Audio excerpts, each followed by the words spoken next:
funeral of Lynn Faulds Wood took place this week. As a consumer champion, she was known to millions, famously presenting Watchdog with her husband John Stapleton, and of course, as a pioneering and life-saving campaigner for bowel cancer awareness. She saved so many lives after overcoming her own diagnosis. Joining me now is Lynn's husband John and their son Nick, and it's good to see you, and thank you so much for doing this. You must be still in a state of can't quite believe this has happened.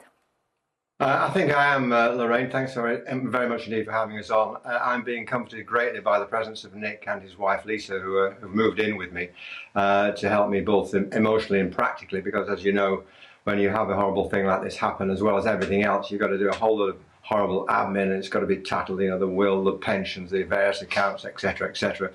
And technically speaking, as you may remember, Lorraine, I'm completely inept. This guy's a genius, and so is his wife, Lisa. So I wouldn't have got through the last week without them, quite honestly. I'm so glad that you've got each other. I mean, it was typical Lynn, wasn't it, that she was out on the Thursday night clapping for carers, you know, showing her support, and then did she fall ill quite suddenly?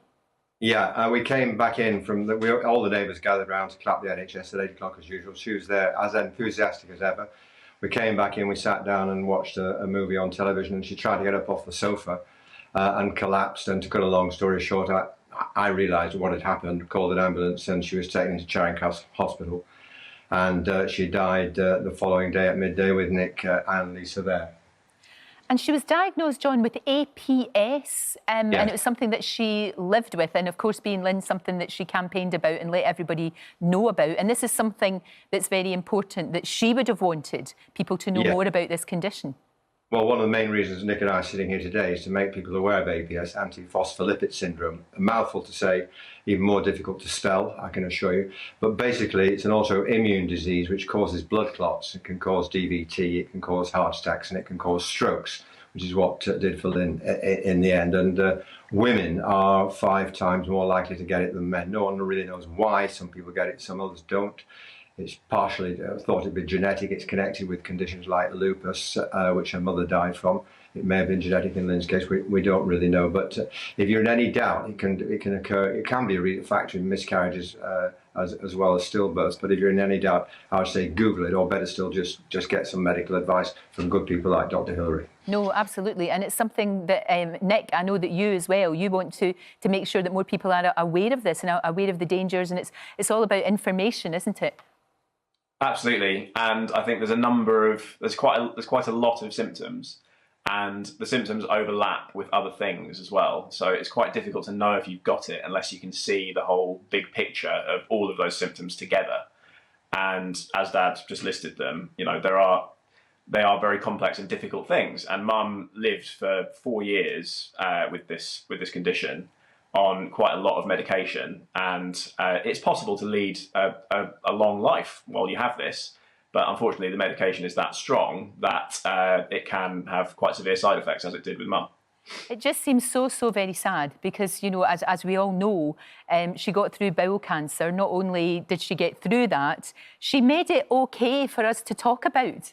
You know, she was the first one, she was the pioneer, and she was just remarkable in the way that she just said, look, let's just talk about this. Let's just talk about it. Let's just get it out there.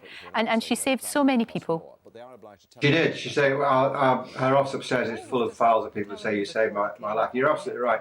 When Lynn started campaigning, there were people in our business, Lorraine, you remember this, who couldn't bring themselves on air to say the word cancer. They used to say, died after a long illness. And Lynn, I would have none of that, of course, and she went on telly, and to the slight embarrassment of 1 or 2 of her colleagues, talked about poo and bottoms. You know, she even persuaded Prince Charles to talk poo one day when she launched one of her famous loud tie days to increase awareness of bowel cancer. And yes, she was a pioneer, there's no doubt about it, and you're quite right, she saved thousands of lives. One spot on GMTV, I remember, just talking about the symptoms, we had 27,000 inquiries as a result of that, and you know, that saves lives.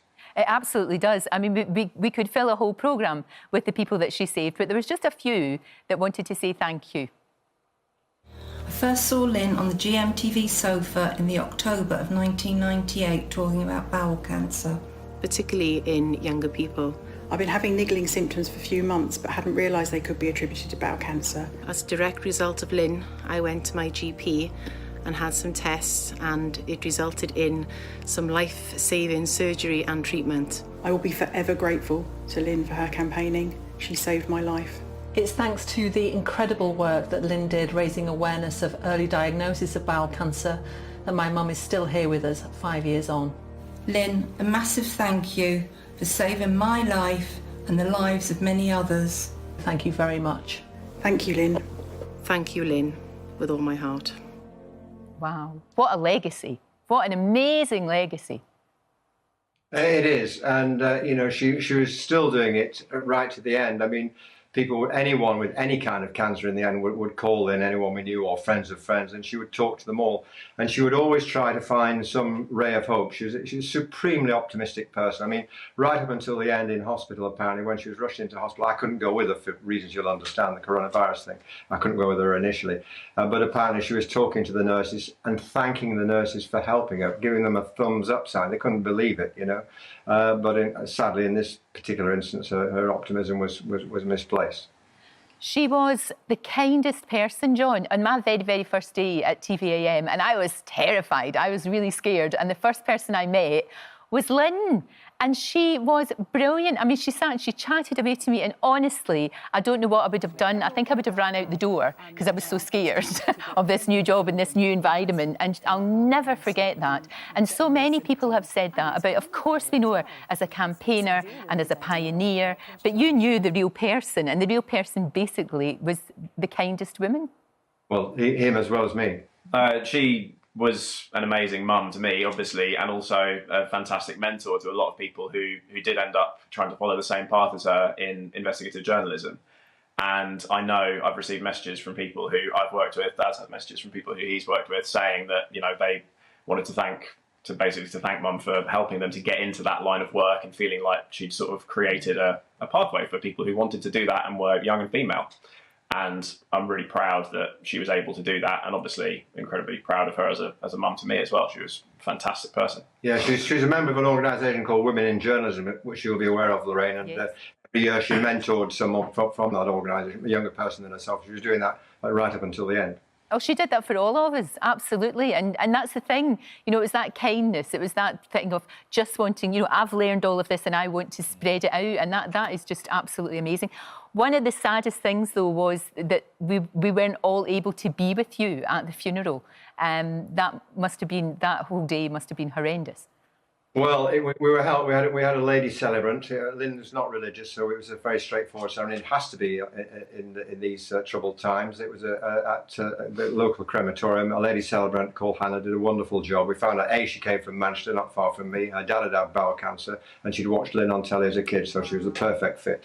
And she did a wonderful speech. He'd played a blinder, did a wonderful tribute to his mother, and I managed to hold on to it just about until the end during my speech. So yeah, but we just had 10 people there, you know, that's all we were allowed, and I don't make any complaint about that. It's the same for everyone, but we will when we all can get together, we'll organise one hell of a day to celebrate Lynn's life. John, there were thousands of people thinking of you and her, and you know, remembering her as a campaigner, consummate professional, fantastic presenter, and she raised such awareness about bowel cancer and APS, you know, and now we have an NHS national screening programme.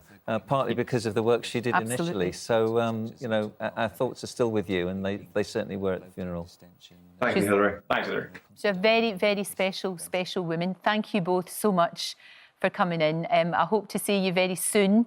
I hope we are able to have that memorial service, because, we've got so many stories to tell and so many stories to share about Lynn. Thank you so much. Thanks, Lorraine. Thanks, Lorraine. Thanks, guys. Thank you.